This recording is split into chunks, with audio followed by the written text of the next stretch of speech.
જય હિન્દ દર્શક મિત્રો, હું જમીલ પઠાણ. આપ જોઈ રહ્યા છો તીર સમાચાર. વાત કરીશું ઓરસંગમાં આવેલા ઘોડાપુરની. જી હા, છોટાઉદેપુર જિલ્લાની જીવાદોરી સમાન ઓરસંગ નદી આ મોસમમાં એટલે કે આ ચોમાસા દરમિયાન આજે પહેલી વખત ઘોડાપુરની સ્થિતિમાં જોવા મળી છે.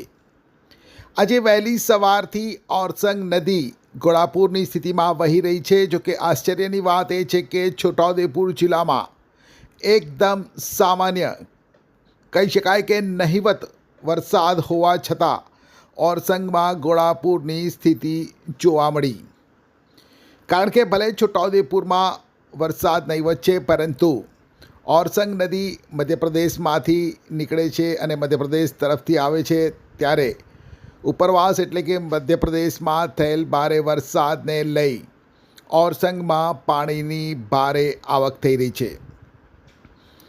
દર્શક મિત્રો, આપને જણાવી દઉં કે છોટાઉદેપુર નગરને ફરતે વહેતી ઓરસંગ નદીમાં આ મોસમમાં એટલે કે આ ચોમાસામાં પહેલીવાર આવી ઘોડાપુરની સ્થિતિ જોવા મળી છે.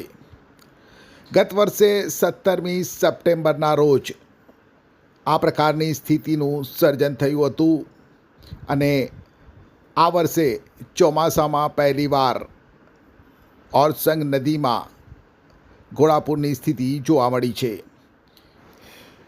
ઓરસંગમાં થયેલી પાણીની ભારે આવકને લઈને છોટાઉદેપુર નજીક ઓરસંગ નદીમાં બનાવાયેલ ચેકડેમ આજે સંપૂર્ણ રીતે પાણીમાં ગરકાવ થયો હતો અને આજે ફરી એકવાર ચેકડેમ ઉપરથી વહેતા ઓરસંગના નીરનો આહલાદક નજારો જોવાનો અને ઓરસંગના વહેતા નીરનો અવાજ સાંભળવાનો લાવો પ્રાપ્ત થયો છે.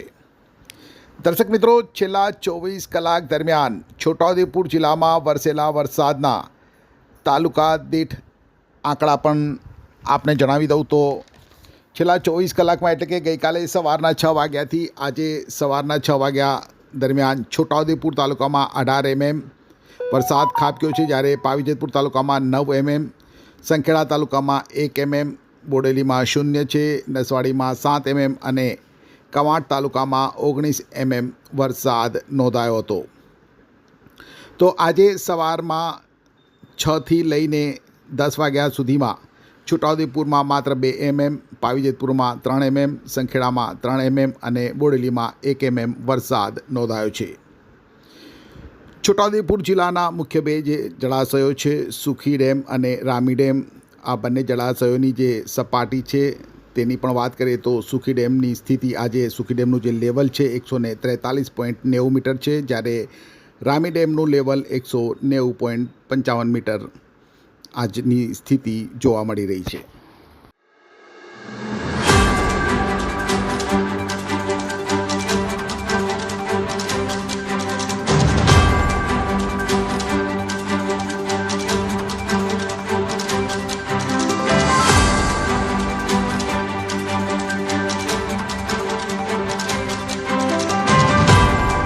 છોટાઉદેપુર સહિત રાજ્ય, દેશ અને દુનિયાના સમાચાર જોવા માટે સબસ્ક્રાઇબ કરો તીર સમાચાર અને બેલ આઇકોન જરૂર દબાવો.